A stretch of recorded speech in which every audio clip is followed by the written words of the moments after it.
ಮುಖ್ಯಮಂತ್ರಿ ಬಸವರಾಜ ಬೊಮ್ಮಾಯಿಯವರು ಇಂದು Karnataka minority welfare ವತಿಯಿಂದ ನಿರ್ಮಿಸಲಾದ ಕೆಎಂಡಿಸಿ ಭವನವನ್ನು ಉದ್ಘಾಟಿಸಿದರು. ಈ ಭವನದಲ್ಲಿ ಕೆಎಂಡಿಸಿ ಅಂದರೆ Karnataka minority development corporation, minority commission ಹಾಗೂ ಉರ್ದು ಅಕಾಡೆಮಿಯ ಕಾರ್ಯಾಲಯಗಳು ಇನ್ನು ಮುಂದೆ ಕಾರ್ಯನಿರ್ವಹಿಸಲಿವೆ.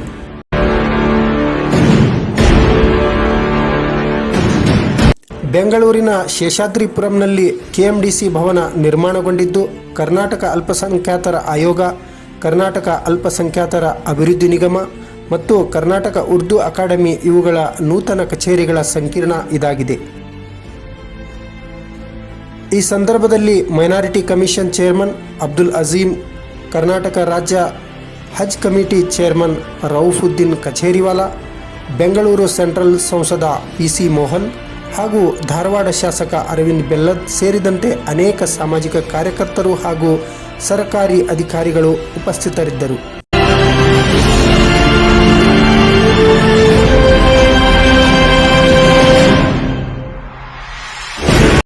ಅಸ್ಸಲಾಮು ಅಲೈಕುಂ ಎಂದು ತನ್ನ ಭಾಷಣವನ್ನು ಆರಂಭಿಸಿದ ಮುಖ್ಯಮಂತ್ರಿ ಬೊಮ್ಮಾಯಿ, ಅಲ್ಪಸಂಖ್ಯಾತರಿಗಾಗಿ ಸರ್ಕಾರ ಕೈಗೊಂಡ ನಿರ್ಣಯ ಹಾಗೂ ಸ್ಕೀಮ್ಗಳನ್ನು ಮುಂದಿಟ್ಟರು. ವಕ್ಫ್ ಜಮೀನನ್ನು ಕಾನೂನು ಬಾಹಿರವಾಗಿ ಒತ್ತುವರಿ ತೆರವುಗೊಳಿಸಲು ವಕ್ಫ್ ಬೋರ್ಡ್ನೊಂದಿಗೆ ನಿಲ್ಲುವುದಾಗಿ ಅವರು ತಿಳಿಸಿದರು.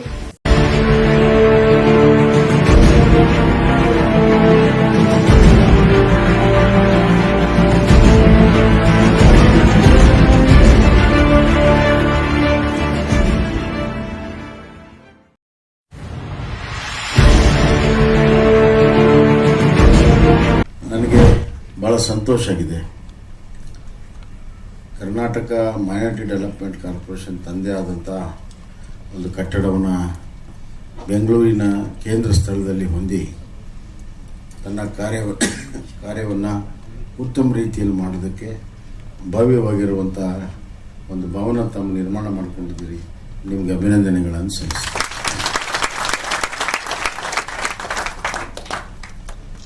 ಹಜ್ ಭವನ ಆಗಿದೆ, ಇವತ್ತು ಮೈನಾರಿಟಿ ಡೆವಲಪ್ಮೆಂಟ್ ಭವನ ಆಗಿದೆ, ಮೌಲಾನಾ ಆಜಾದ್ ಭವನ ಆಗಿದೆ. ಇವೆಲ್ಲವೂ ಕೂಡ ಒಳ್ಳೆಯ ಕೆಲಸ. ಎಷ್ಟು ಸುಂದರವಾಗಿ ಮೈನಾರಿಟಿ ಡೆವಲಪ್ಮೆಂಟ್ ಕಾರ್ಪೊರೇಷನ್ ಭವನ ನಿರ್ಮಾಣ ಆಗಿದೆ, ಅಷ್ಟೇ ಸುಂದರವಾಗಿ ಮೈನಾರಿಟಿಯರ ಬದುಕು ಕೂಡ ಸುಂದರವಾಗಿರಬೇಕು.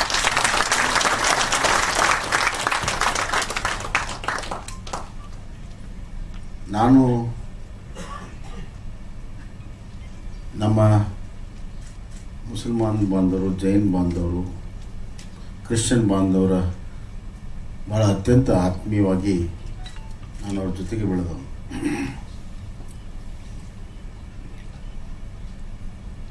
ಇವತ್ತು ಅವರಲ್ಲಿ ಜಾಗೃತಿ ಮೂಡಿದೆ. ನಾವು ಕೂಡ ವಿದ್ಯಾವಂತರಾಗಬೇಕು, ನಾವು ಕೂಡ ಎಲ್ಲರಂತೆ ಮುಂದೆ ಬರಬೇಕು, ನಾವು ಕೂಡ ಸ್ವಾಭಿಮಾನದ ಬದುಕು ಬೆಳಬೇಕು, ನಾವು ಕೂಡ ಮುಖ್ಯವಾಹಿನಿಯಲ್ಲಿ ಬರಬೇಕನ್ನುವಂಥ ಒಂದು ಜಾಗೃತಿ ಮೂಡಿದೆ. ನನಗೆ ಭಾಳ ಸಂತೋಷ ಆಗಿತ್ತು ಏನು ಅಂತಂದರೆ, ಹೆಣ್ಣುಮಕ್ಕಳು ವಿದ್ಯೆ ಕಲಿಯೋದಕ್ಕೆ ಅಲ್ಪಸಂಖ್ಯಾತ ಸಮುದಾಯದಲ್ಲಿ ಅತಿ ಹೆಚ್ಚು ಬರ್ತಾ ಇದ್ದಾರೆ. ಗುಲ್ಬರ್ಗ ಡಿವಿಷನ್ನಿನ ಹ್ಯೂಮನ್ ಡೆವಲಪ್ಮೆಂಟ್ ಇಂಡೆಕ್ಸ್ ಅನ್ನು ನಾನು ನೋಡ್ತಾ ಇದ್ದೆ. ಅಲ್ಲಿ ಈ ಸಾಕ್ಷಾತ್ಕಾರದಲ್ಲಿ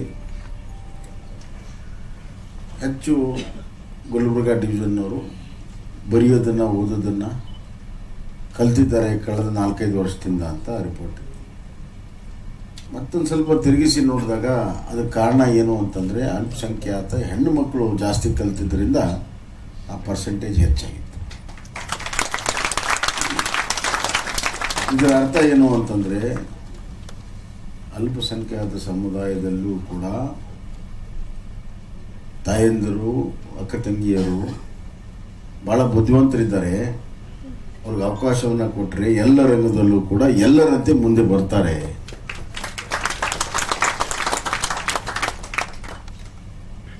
ಇವತ್ತು ನಮ್ಮ ಸರ್ಕಾರ ವಿದ್ಯಾಕ್ಷೇತ್ರಕ್ಕೆ ಭಾಳಷ್ಟು ಕೆಲಸವನ್ನು ಮಾಡ್ತಾ ಇದೆ. ಮೌಲಾನಾ ಆಜಾದ್ ಶಾಲೆಗಳು CBSEಯಲ್ಲಿ ಅಬ್ದುಲ್ ಕಲಾಂ ಅವರ ಹೆಸರಿನಲ್ಲಿರುವಂಥ ಶಾಲೆಗಳು ಭಾಳ ದೊಡ್ಡ ಪ್ರಮಾಣದಲ್ಲಿ ಇವತ್ತು ಯಶಸ್ವಿ ಆಗ್ತಾ ಇದೆ. ಸುಮಾರು 30ಕ್ಕಿಂತ ಹೆಚ್ಚು ಅಬ್ದುಲ್ ಕಲಾಂ ಶಾಲೆ CBSEಯಲ್ಲಿ ಕಲಿಸ್ತಾ ಇದ್ದೀವಿ. ಬೇರೆ ಯಾವುದೇ राज्यದಲ್ಲಿಲ್ಲ. ये बात आप समझ लो. ಬೇರೆ ಯಾವ ರಾಜ್ಯದಲ್ಲೂ ಇಲ್ಲ. ಬಹಳಷ್ಟು ಜನ ನಾವು ಅಲ್ಪಸಂಖ್ಯಾತರ ಚಾಂಪಿಯನ್ ಅಂತ ಬೇರೆ ಬೇರೆ ರಾಜ್ಯಗಳ ನಾಯಕರು ಹೇಳ್ಕೊಳ್ತಿರ್ತಾರೆ. ಅವರು ಅಲ್ಪಸಂಖ್ಯಾತ ಸಮುದಾಯಕ್ಕೆ ಏನು ಬೇಕೋ ಅದನ್ನು ಮಾಡೋದಿಲ್ಲ. ಇವತ್ತು ಮೂಲಭೂತವಾಗಿ ಒಬ್ಬ ವ್ಯಕ್ತಿಗೆ ಉತ್ತಮ ಶಿಕ್ಷಣ ಕೊಟ್ಟರೆ ಅವನು ತನ್ನ ಜೀವನದಲ್ಲಿ ತಾನು ಮುಂದೆ ಬರೋದು ಅಷ್ಟೇ ಅಲ್ಲ, ಇಡೀ ಸಮುದಾಯವನ್ನು ಮುಂದೆ ತರ್ತಾನೆ. ಆ ಶಕ್ತಿ ಬರ್ತದೆ. 21ನೇ ಶತಮಾನ ಜ್ಞಾನದ ಶತಮಾನ, 21वीं सदी इल्म की सदी है.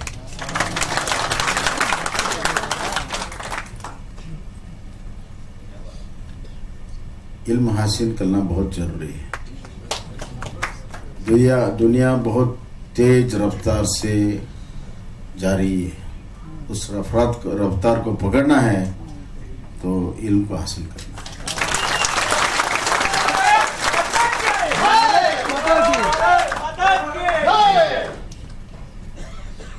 ನನಗೆ ಗೊತ್ತಿದೆ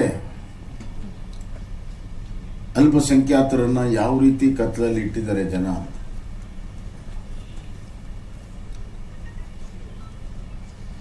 ನಿಮ್ಮನ್ನ ಸಮಯ ಬಂದಾಗ ನಿಮ್ಮ ಹೆಗಲ ಮೇಲೆ ಕೈ ಹಾಕಿ ಮಾತಾಡಿಸ್ಬಿಟ್ರೆ ನೀವು ಖುಷಿ ಆಗಿಬಿಡ್ತೀರಿ. ये बड़े साहब आए थे, मेरे कंधे पे हाथ रख के बात किया, चलो. ये नहीं चलेगा. आपके बच्चों की खातिर आपको बदलना पड़ेगा.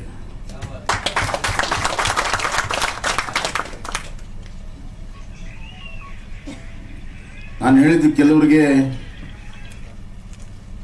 ಸರಿ ಅನಿಸಿರೋದಲ್ಲ, ಆದರೆ ನಾನು ಅದಕ್ಕೆ ಚಿಂತೆ ಮಾಡೋದಿಲ್ಲ. ಸತ್ಯ ಸತ್ಯನೇ. ಇವತ್ತು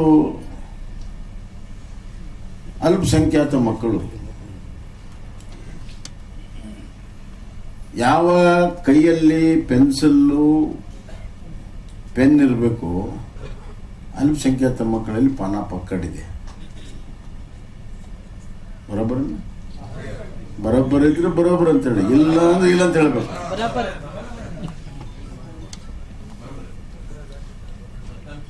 ಯಾವ ಬೆನ್ನಿನಲ್ಲಿ ಸ್ಕೂಲ್ ಬ್ಯಾಗ್ ಇರಬೇಕು ಅಲ್ಲಿ ಜೋಳ, ಗೋಧಿ, ಅಕ್ಕಿಯ ಚೀಲ ಇದೆ. ಹಮಾಲಿ ಮಾಡ್ತಾರೆ ಪಾಪ. ಯಾಕೆ ಅವ್ರಿಗೂ ಹಕ್ಕಿಲ್ವಾ ಓದೋದು? ಅವ್ರಿಗೂ ಮುಂದೆ ಬರೋ ಹಕ್ಕಿಲ್ವಾ? ಅವ್ರು ಹಂಗೆ ಇರ್ಬೇಕಾ? ಇದ್ರ ಬಗ್ಗೆ ಯಾಕೆ ಚಿಂತನೆ ಮಾಡಲಿಲ್ಲ? ಎಷ್ಟು ವರ್ಷ ಬೇಕಿದು? 75 ವರ್ಷ. ಎಷ್ಟು ಜನ ಬುದ್ಧಿವಂತರಿದ್ದಾರೆ. ಇವತ್ತು ನಮ್ಮ ಅಧ್ಯಕ್ಷರನ್ನ ತಗೊಳ್ಳಿ, one of the finest police officers Abdul Azeem. Not only finest, one of the most intelligent officer. ಅವ್ರ ಕಾಲದಲ್ಲಿ ಅತ್ಯಂತ ಕ್ಲಿಷ್ಟವಾಗಿರುವಂಥ ಕೇಸುಗಳನ್ನು ಅವರು ಅದನ್ನು ಬಗೆಹರಿಸಿ ಶಿಕ್ಷೆಯನ್ನು ಕೊಟ್ಟಿದ್ದಾರೆ.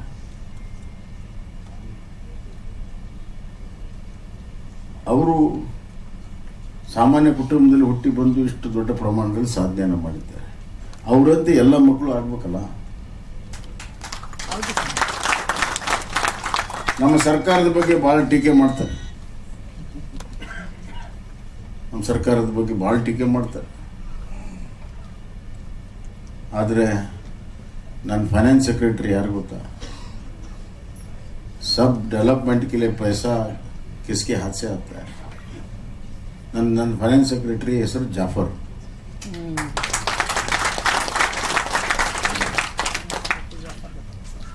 ಕೋವಿಡ್ ಟೈಮ್ನಲ್ಲಿ health medical education principal secretary ಯಾರು ಗೊತ್ತಾ? ಜಾವೇದ್ ಅಖ್ತರ್. ಈಗ ಟ್ರಾಫಿಕ್, ನಮ್ಮ ಬೆಂಗಳೂರು ಟ್ರಾಫಿಕ್ ಅನ್ನ ಉತ್ತಮಗೊಳಿಸೋದಕ್ಕೆ ಸ್ಪೆಷಲ್ ಕಮಿಷನರ್ ಆಗಿ ಹುದ್ದೆಯನ್ನು ಕ್ರಿಯೇಟ್ ಮಾಡಿ ಸ್ಪೆಷಲ್ ಕಮಿಷನರ್ ಆಗಿ ಅವ್ರನ್ನ ನೇಮಿಸಿದ್ದು ಯಾರನ್ನು ಗೊತ್ತಾ? ಸರಿ, ಹೇಳಿ ನೀವು. ನಾವು ಅಲ್ಪಸಂಖ್ಯಾತರ ಅನ್ಯಾಯ ಮಾಡಿದ್ದೀವಿ, ನ್ಯಾಯ ಕೊಡ್ತಾ ಇದ್ದೀವಿ. ಬರೀ ಆಫೀಸರ್ನ ಹಾಕೋದು ಅಷ್ಟೇ ಅಲ್ಲ,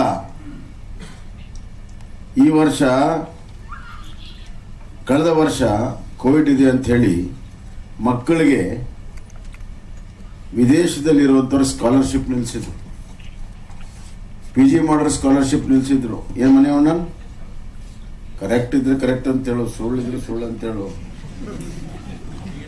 ಹಂಗ ರಾಜಕೀಯವಾಗಿ ನಾನು ಮಾತಾಡೋಕೆ ಬಂದಿಲ್ಲ. ಇಲ್ಲಿ PhD stop, overseas education stop, IAS KS training stop. ನಾನು ಬಂದ ಮೇಲೆ ಎಲ್ಲವನ್ನು ಸ್ಟಾರ್ಟ್ ಮಾಡಿಸಿದ್ದೆ.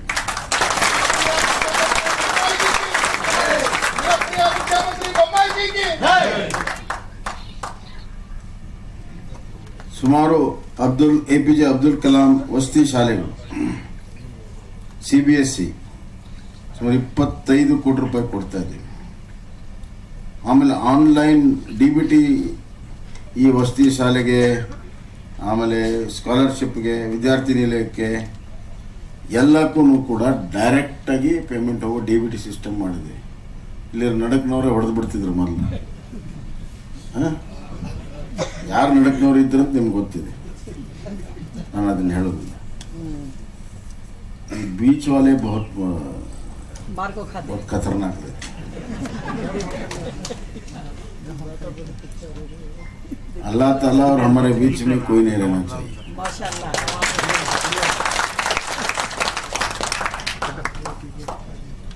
ನನ್ನ ಕ್ಷೇತ್ರದಲ್ಲಿ ಬಹಳಷ್ಟು ಜನ ಅಲ್ಪಸಂಖ್ಯಾತರಿದ್ದಾರೆ.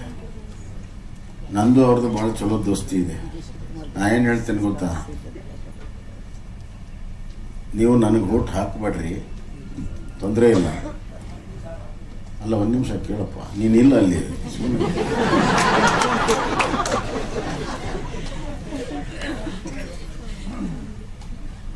आप मुझे वोट मत दे दो, मेरे लिए दुआ करो. दुआ में बहुत बड़ा ताकत है, वोट में नहीं. ಇನ್ನೊಂದು ಹೇಳ್ತೀನಿ ಅವ್ರಿಗೆ, ನನಗೆ ಬ್ರಾಂಚ್ ಆಫೀಸಲ್ಲಿ ನಾನು ಕನೆಕ್ಷನ್ ಇಟ್ಕೊಂಡಿಲ್ಲ, ಏನಿದ್ರು ಹೆಡ್ ಆಫೀಸ್ನಾಗ ಇಟ್ಕೊಂಡಿದ್ದೀನಿ. ಅಲ್ಲಿಂದ ನಾವೇ ಹೇಳ್ತಾನೆ. ಹೀಗೆ ಒಂದು ಸ್ನೇಹ ಪರವಾಗಿದ್ದೀವಿ ನಾವು. ಅಲ್ಪಸಂಖ್ಯಾತ ಶಾಲೆಗಳಲ್ಲಿ ಟೀಚರ್ ಇರಲಿಲ್ಲ. ಅಲ್ಪಸಂಖ್ಯಾತರ ಚಾಂಪಿಯನ್ ಸರ್ಕಾರ ಇತ್ತು. ಅಲ್ಪಸಂಖ್ಯಾತರ ಚಾಂಪಿಯನ್ ಸರ್ಕಾರ ಇತ್ತು. 624 ಶಿಕ್ಷಕರನ್ನ ನಾವು ಬಂದ ಮೇಲೆ ಇವತ್ತು ನೇಮಕಾತಿಯನ್ನು ಮಾಡಿದ್ವಿ. ಶಿಕ್ಷಕರಿಂದ ಅದನ್ನು ಶಾಲೆ ನಡೆಸ್ತೇವೆ.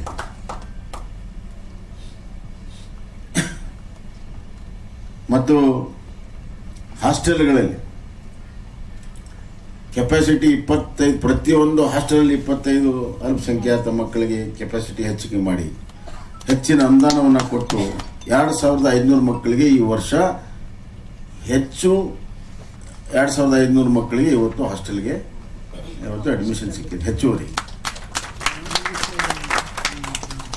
ಸಣ್ಣ ಪುಟ್ಟೆಲ್ಲ ಹೇಳಕ್ ಹೋಗೋದಿಲ್ಲ.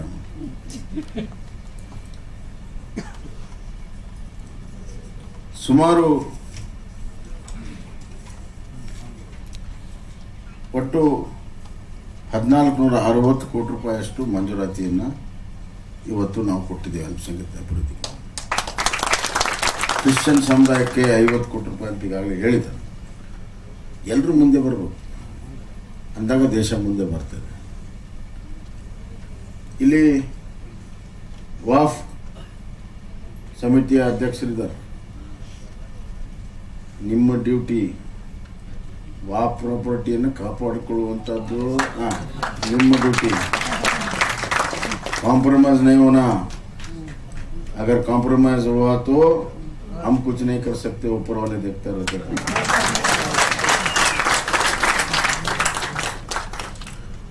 जो खुदा का प्रॉपर्टी है वो लूट गया तो, और आप आंख बंद करके बैठे तो लूटने वाले से ज्यादा आप मुजरिम हो जाते हो, क्योंकि आप नसीब वाले हैं। वो खुदा का प्रॉपर्टी रक्षा करने के लिए आपको मौका मिला है, बहुत नसीब वाले हैं आप। वो नसीब को नहीं खोना, क्योंकि पिछले बरस में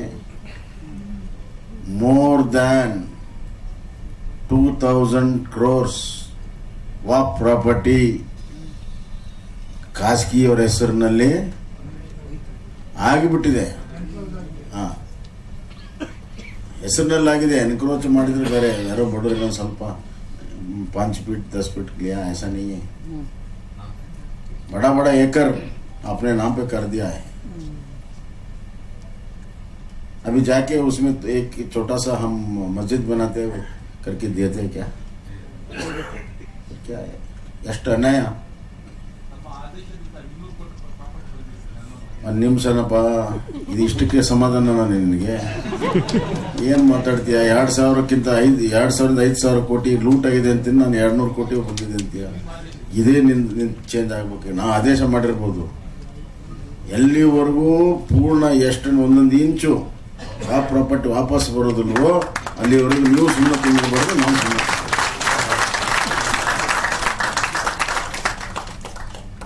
ಇದು ಎಲ್ಲ ಧರ್ಮಕ್ಕೆ ಅನ್ನಿಸ್ತದೆ. ನಾನು ಯಾವುದು ಒಂದೇ ಧರ್ಮ ಮಾತಾಡ್ತಾರೆ. ಆದರೆ ವಾಫ್ ಬೋರ್ಡ್ ಇದೆ, ವಾಫ್ ಕಾನೂನಿದೆ, 100 ವರ್ಷದಿಂದ ನಡೆದಿದೆ. ಅದಕ್ಕೆ ನಾವು ಮನ್ನಣೆಯನ್ನು ಕೊಟ್ಟಿದ್ದೀವಿ. ಅದಕ್ಕೆ ನೋಟಿಫಿಕೇಶನ್ಸ್ ಆಗಿದೆ, ಗೆಜೆಟ್ ನೋಟಿಫಿಕೇಶನ್ಸ್ ಆಗಿದೆ. ಇಷ್ಟೆಲ್ಲ ವ್ಯವಸ್ಥೆ ಇದ್ದು, ರಕ್ಷಣೆ ಇದ್ದು ಕೂಡ ಬೇರೆ ಬೇರೆ ಹೆಸರಲ್ಲಿ ಹೋಗ್ತದೆ ಅಂತಂದರೆ ಹೆಂಗೆ ಸಾಧ್ಯ? ಯಾರೋ ಬಡವರು, ಯಾರೋ ಸಂಬಂಧ ಇಲ್ದವ್ರು ಮಾಡೋದಲ್ಲ. जिसके पास हुकूमत था उनका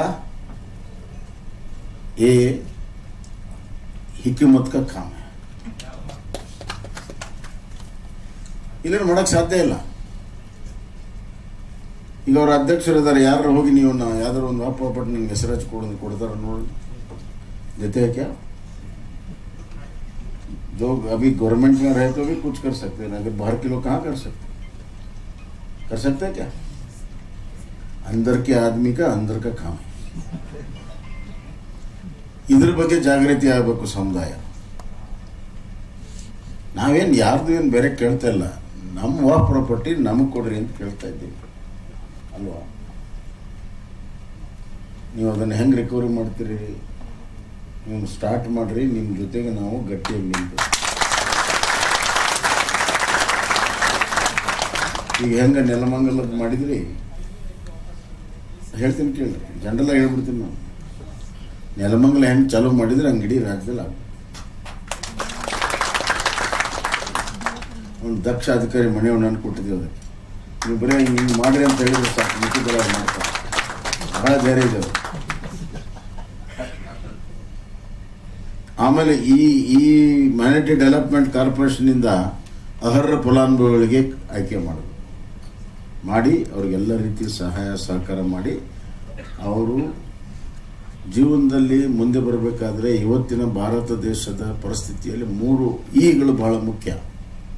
ಒಂದು ಎಜುಕೇಷನ್, ಇನ್ನೊಂದು ಎಂಪ್ಲಾಯ್ಮೆಂಟ್, ಇನ್ನೊಂದು ಎಂಪವರ್ಮೆಂಟ್. ಈ 3ರ ಸಲುವಾಗಿ ನೀವು ಸಂಘಟಿತರಾಗಿ ಕೆಲಸವನ್ನು ಮಾಡಬೇಕು. ಎಲ್ಲಿ ನ್ಯಾಯ ಇದೆ, ಎಲ್ಲಿ ಸತ್ಯ ಇದೆ, ನಾವು ಅದಕ್ಕೆ ಸಂಪೂರ್ಣ ಬೆಂಬಲ.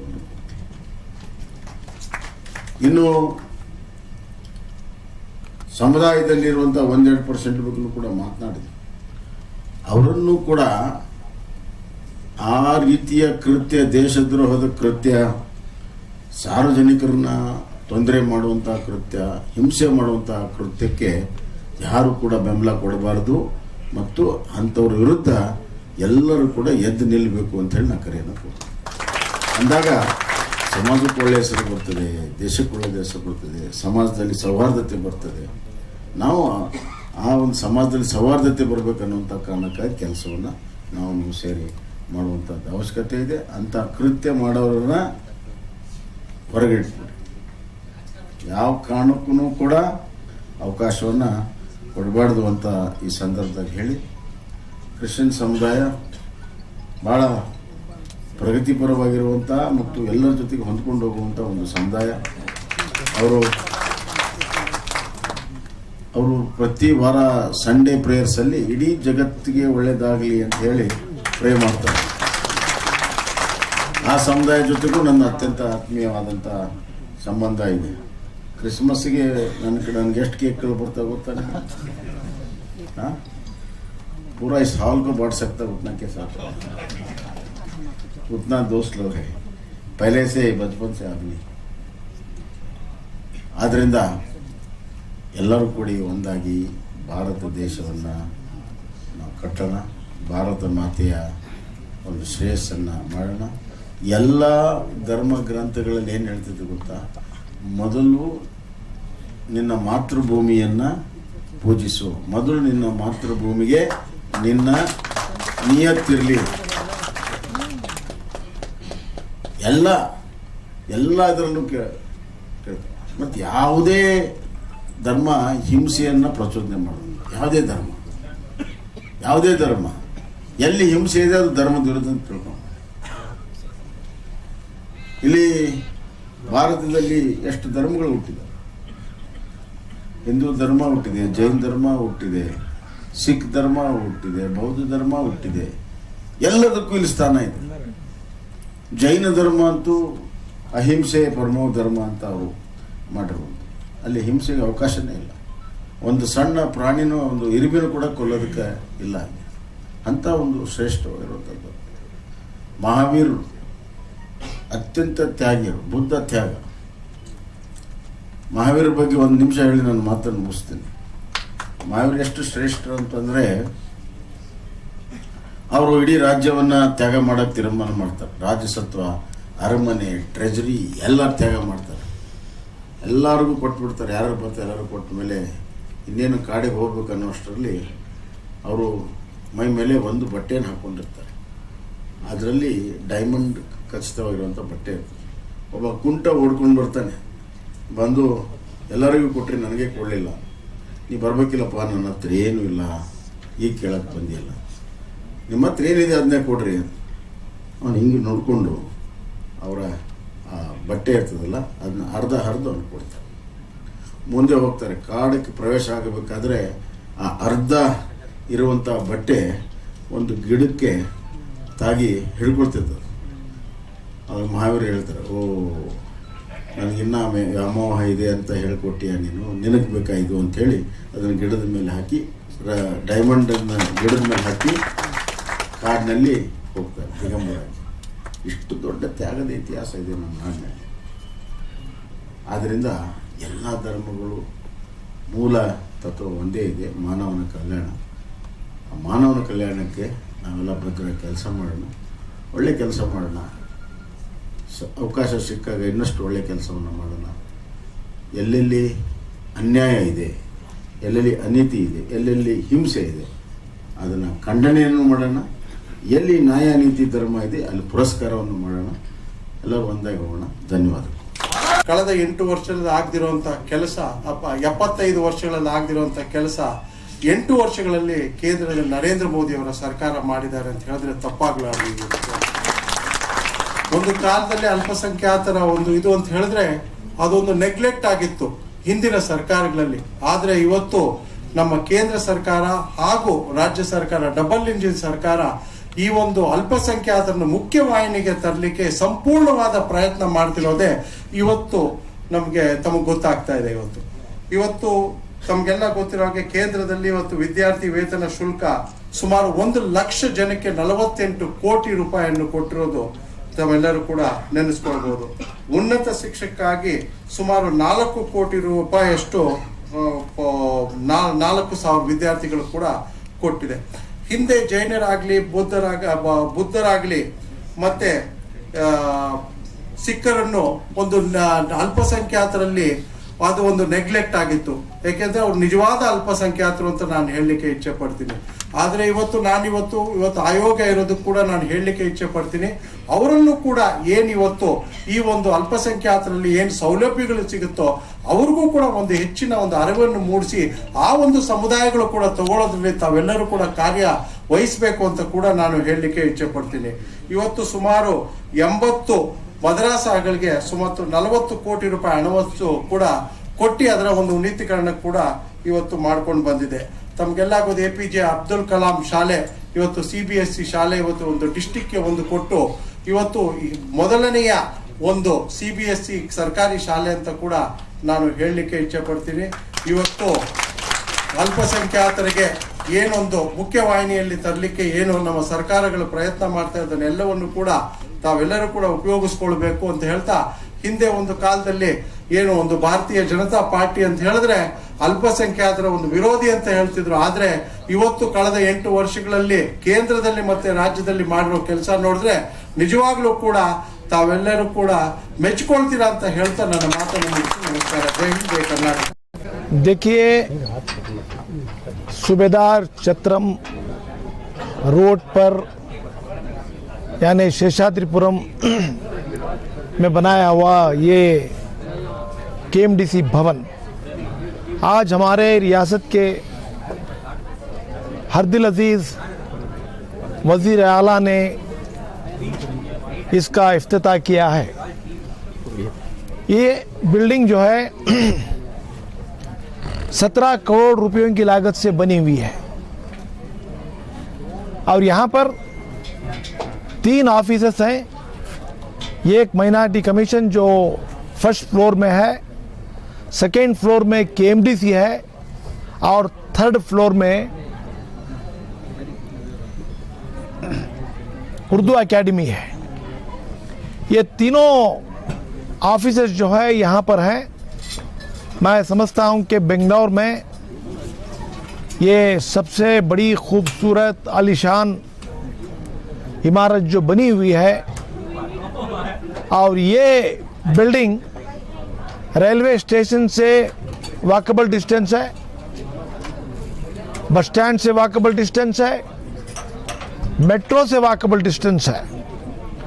जो भी लोग बाहर से आते हैं उनकी सहूलत का ख्याल रखते हुए ये बिल्डिंग तैयार की गई है और इतनी स्पेशियस बिल्डिंग है हमारी। आप ऊपर जाकर देखें तो मालूम होगा। माइनॉरिटी कमीशन की ऑफिस जो बनी हुई है वहाँ पे हमारे लिए बहुत ही खूबसूरत चैम्बर बनाया गया है। उसके साथ साथ जो है सेक्रेटरी का चैम्बर भी मेरे बिल्कुल बाजू है और माइनॉरिटी कमीशन के लिए जो सिविल कोर्ट्स के इख्तियारात दिए गए हैं, कोर्ट कंडक्ट करने के लिए कोर्ट हॉल भी बनाया गया है और KMDC Karnataka minority development corporation के चेयरमैन के लिए उनका चैम्बर है और वहाँ पर कम से कम 30-40 ऑफिसरों को बैठने के लिए कैबिन्स बनाए गए हैं और उनका मीटिंग हॉल बनाया गया है। उसके साथ साथ जो है थर्ड फ्लोर में उर्दू एकेडमी का भी इफ्तिताह हुआ है। ये जो ऑडिटोरियम जहाँ से मैं बात कर रहा हूँ, आप देखें बहुत ही खूबसूरत ऑडिटोरियम है। इसकी कैपेसिटी 250 की है और बहुत अच्छा स्टेज बनाया गया है। यहाँ पर AC का इंतज़ाम है, फैंस रखे हैं, लाइटिंग का इंतज़ाम किया गया है और इसके साथ साथ जो है यहाँ पर आप जो है मुशायरा भी रख सकते हैं, गज़ल का प्रोग्राम रख सकते हैं। क्या ये फ्री ऑफ कॉस्ट रहेगा? और इसके बारे में जो है मीटिंग करके ये उर्दू की तरक्की के लिए हॉल बनाया गया है। यूँ समझो कि एक मिनी उर्दू हॉल है। यहाँ पर जो है जो भी आएंगे मुशायरा करने वाले, गज़ल का प्रोग्राम करने वाले, इनके लिए काइंड ऑफ इनकरेजमेंट है और कीमत जो है रीज़नेबल कीमत के ऊपर दिया जाता है। और उर्दू एकेडमी का जिक्र नहीं किया। उर्दू एकेडमी अब तक नहीं बनी है, क्या वजह है? आपने कभी CM से इस ताल्लुक से जिक्र भी नहीं? देखो, इसके बाद में पूरे उर्दू एकेडमी के चेयरमैन भी बनेंगे, उर्दू एकेडमी के मेंबर भी बनेंगे। आज स्टेज पे बैठे वक्त पर मैं उनको सुनाया हूँ ये चंद दिन से फाइल्स पेंडिंग है, सारे नाम्स भी चले गए हैं, चेयरमैन का नाम भी चला गया है, ओनली उसे जो है सर्टिफाई करना है और लिस्ट ऑफिशियली गेजेट करना है। ये काम ज़रूर होगा। 1 साल से पेंडिंग है सर ये इशू, यही बातें चल रही है 1 साल से। देखिए सर, इतने दिन सब्र किए आप, तुम्हारी सब्र की इंतहा मैं समझता हूँ। मैं जितने भी उर्दू दान हैं उनकी कितनी भी तारीफ़ करे कम है, क्योंकि सबसे ज़्यादा आपका ख्याल जो है उर्दू एकेडमी के ऊपर है। तो मैं आपको आज मुबारकबाद देता हूँ, ये आपकी खुशकिस्मती है। ये हाल जो बनाया गया है आप जैसे उर्दू दान के लिए बनाया गया है। बिल्कुल के रेट कम रखेंगे और जो है यहाँ पर सिर्फ रात में नहीं, प्रोग्राम दिन के 11 बजे से रात के 12 बजे तक यहाँ पे निश्चित होते रहेंगे। माइनॉरिटी से मुतालिक मुख्तलिफ कम्युनिटीज़ के इशूज़ आप आज उठाए, लेकिन उर्दू हाल का जिक्र दूर दूर तक नहीं रहा, उर्दू एकेडमी का जिक्र नहीं रहा। देखिए सर, वक्त की कमी की वजह से मैं बात नहीं कर सका। आप देखे होंगे कि मैं हमारे वज़ीर आला के बिल्कुल बाजू में बैठा था और जो उर्दू के मामले में उसकी तरक्की के बारे में बात करना था वो उनको सुनाया हूँ और कहा हूँ कि सर ये जो हाल जो बना है इसकी कैपेसिटी 250 की है, ये उर्दू की इनकरेजमेंट के लिए यहाँ पर ये हाल बनाया गया है। सर मैं उनके सामने शायरी का भी जिक्र किया, मुशायरे का भी जिक्र किया, गज़लों का भी जिक्र, हाँ बहुत अच्छा है बोल के वो भी तारीफ़ करे, खुश हो गए हैं। तो उम्मीद रखिए कि चंद दिनों में कमेटी बन जाएगी। आपके ऑफिस शिफ्ट हो गई यहाँ? हमारे आज तो जो है इनाग्रेशन हुआ है, उम्मीद है कि 8 दिन के अंदर पूरा हमारा वहाँ से विश्वेश्वरैया टावर से यहाँ पर हम शिफ्ट कर देंगे। मुस्लिम लोगों के लिए और माइनॉरिटी लोगों के लिए आज कर्नाटक के अंदर बेंगलुरु शहर बीदर बेंगलुरु के सेंटर ऑफ सिटी में आज एक इस बिल्डिंग का जो इनाग्रेशन हुआ, जिसमें उर्दू एकेडमी और KMDC जो कर्नाटक माइनॉरिटी डेवलपमेंट कॉर्पोरेशन और हमारे कर्नाटक माइनॉरिटी कमीशन, ये 3 ऑफिसेस है इस इमारत में। इस इमारत की उद्घाटन हमारे जनाब बसवराज बोम्मई साहब करे। मैं बहुत उनको हमारे कर्नाटक स्टेट हज कमेटी के चेयरमैन की हैसियत से बहुत मुबारकबाद देता हूँ। उन्होंने आए और बड़ी खुशी हुई कि उन्होंने पहले सलाम करके अपनी तकरीर को आगाज़ किया, तो बिल्कुल जो है मुसलमानों का बहुत ख्याल किया।